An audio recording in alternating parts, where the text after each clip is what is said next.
Hey guys, welcome back to another video on the Inside Spurs channel. Happy Friday evening. I hope we're well. Hope we're all okay. Hope we're looking forward to a good weekend. And I hope the day's treated you well. Whatever it is you've been up to today, I hope the day's treated you well and you've looked after yourself. In this video, though, we are talking a little bit around some information on Richarlison and Yves Bissouma.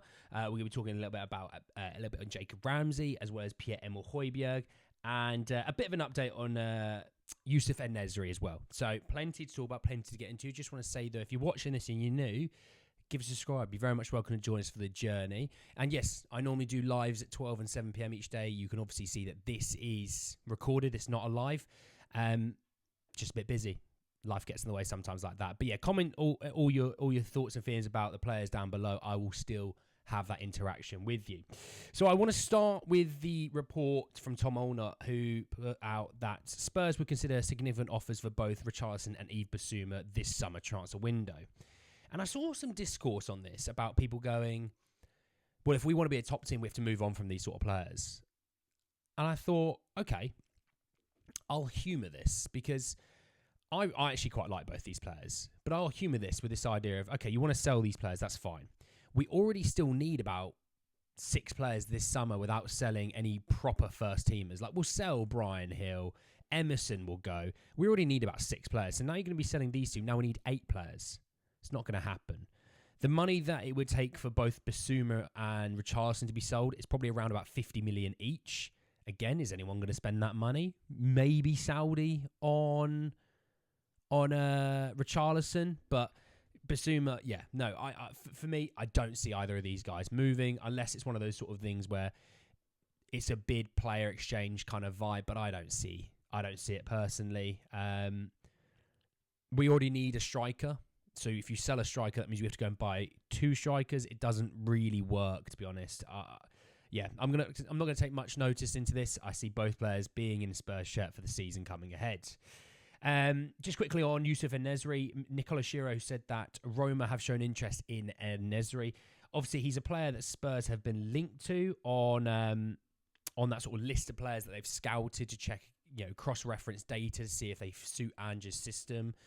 I don't think he's anyone's first choice. I'm not to say he's a bad player, but I don't.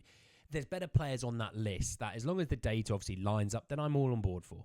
At the end of the day, you give Ange what he wants, because at the end of the day, we need to give a manager, instead of what we sit there and go, but I really like this one player. That's not, you're a fan, I'm a fan. We can like something, but we don't work day to day with these players.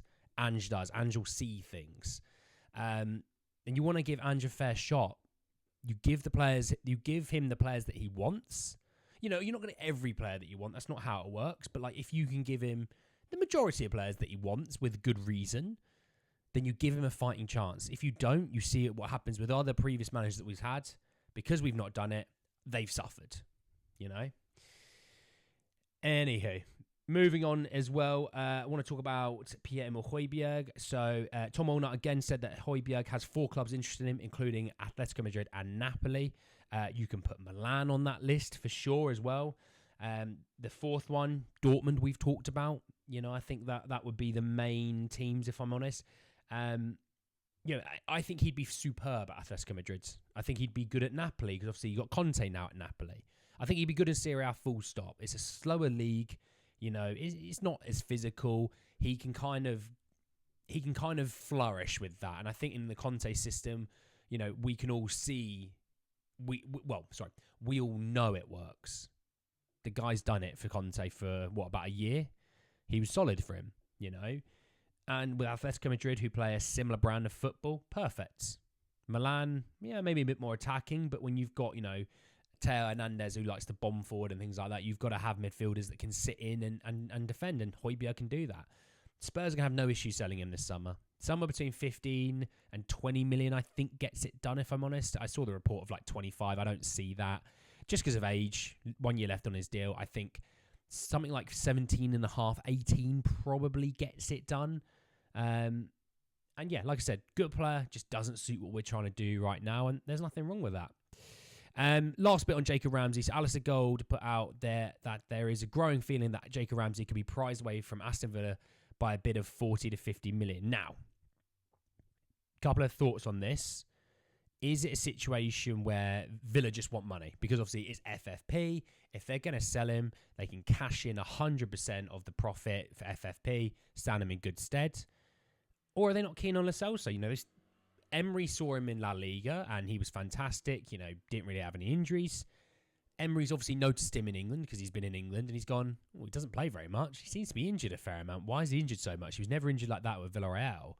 And you always have to have a pause for concern. You're moving off of a player who, he's a bit younger, he's a lot more talent, he's homegrown, he's an academy trained player, which again, Villa in Europe, these are things that you have to take into account. Hence why if they're going to sell him, they're going to want good money as well as the FFP side of things.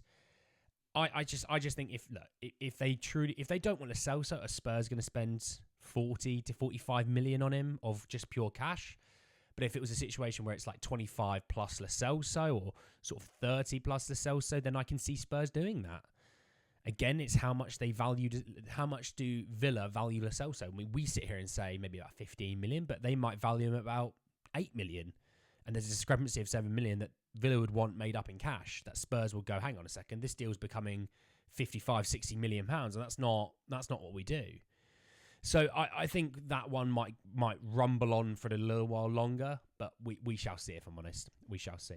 But anyway, guys, then the video, hope you enjoyed. Drop a like on the video if you'd hit me in the comment section down below. Your thoughts, feelings about that Jacob Ramsey report. Your thoughts, feelings about the Yusuf and Nesri to Roma and the Yves Bissouma and Richardson significant offers being listened, well, potentially to, depending if they come in, and the Pierre-Emile Hojbjerg interest list. Obviously, subscribe to the channel if you're new and hit the notification for more. But anyway, guys, in the video, I'll see you all very, very soon. Take care, guys.